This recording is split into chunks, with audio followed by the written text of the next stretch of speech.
இன்னைக்கு தமிழ்நாட்டை பொறுத்த வரைக்கும் ஒரு திமுகவுடைய மேடைக்கு போனீங்கன்னா ஆபாச பேச்சுக்கள், அவங்க பேசுறது எல்லாமே ஒரு ஆபாச பேச்சுக்கள். அதை கை தட்டுறதுக்கு ஒரு 100 பேர்.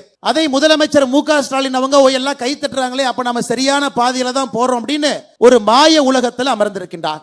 நிச்சயமாக 2026 தேர்தலில் 200 சீட்டு ஜெயிச்சிருவோம் அப்படின்னு ஒரு மாய உலகத்தில் இருக்காரு. ஏன்னா அங்க இருக்கக்கூடிய திமுகவினுடைய தொண்டர்கள் அந்த ஆபாச பேச்சுக்கு கை தட்டுறாங்க.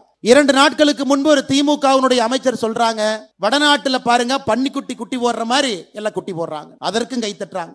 அதற்கு 2 நாளைக்கு முன்னாடி இன்னொரு அமைச்சர் சொன்னாங்க, வடநாட்டுல ஒரே ஒரு பெண் 5 பேருக்கு திருமணம் பண்ணிக்குவாங்க, அதுக்கு 4 பேர் கை தட்டுறான். பீகார்ல உத்தரப்பிரதேசத்தில் இருக்கிறவங்க எல்லாமே தொழிலாளிகளாக மட்டும்தான் இருக்கிறாங்க, அதுக்கு 4 பேர் கை தட்டுறாங்க. ஏன்னா இவர்கள் யாருமே கும்மிடி பூண்டியை தாண்டி பாரதம் எப்படி இருக்குன்னு பார்த்தது கிடையாது.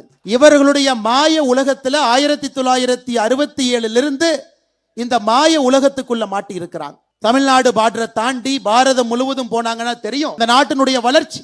வட இந்தியாவில் இருக்கக்கூடிய யாருமே எனக்கு தெரிந்து உங்களுக்கு தெரிந்து தமிழ்நாட்டில் இருக்கக்கூடிய நம்முடைய யாரையும் ஒரு பழி சொல்லல ஒரு வார்த்தை தவிர இது வரைக்கும் பேசலைங்க. நீங்க யோசிச்சு பாருங்க, வட இந்தியாவில் இருக்கக்கூடிய ஏதாச்சும் ஒரு அரசியல்வாதி அல்லது யாராவது ஒரு மனிதர் நம்முடைய தமிழ் சமுதாயத்தை பற்றி தமிழ் இனத்தை பற்றி ஒரு வார்த்தை தப்பா பேசினாங்க, நான் டிவியில பார்த்தேங்க, இல்ல நான் பேப்பர்ல படிச்சேன், ஒரு வார்த்தை நம்மளை தப்பா பேசிட்டாங்க, நாம எல்லாம் பொங்கி எழணும் வெகுண்டு எழணும், யாருமே பேசல.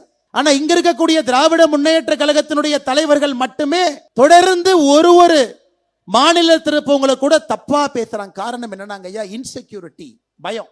வெளியே மக்கள் எப்படி வாழுகின்றார்கள் என்கின்ற பயம். இவங்க குடும்பத்தில் பிறந்தவங்க தொடர்ந்து அவங்களே ஆட்சியில் இருக்கிறனால மக்களுடைய மனநிலை என்னன்னே தெரியாம ஆட்சியில் அமர்ந்திருக்கிறாங்க.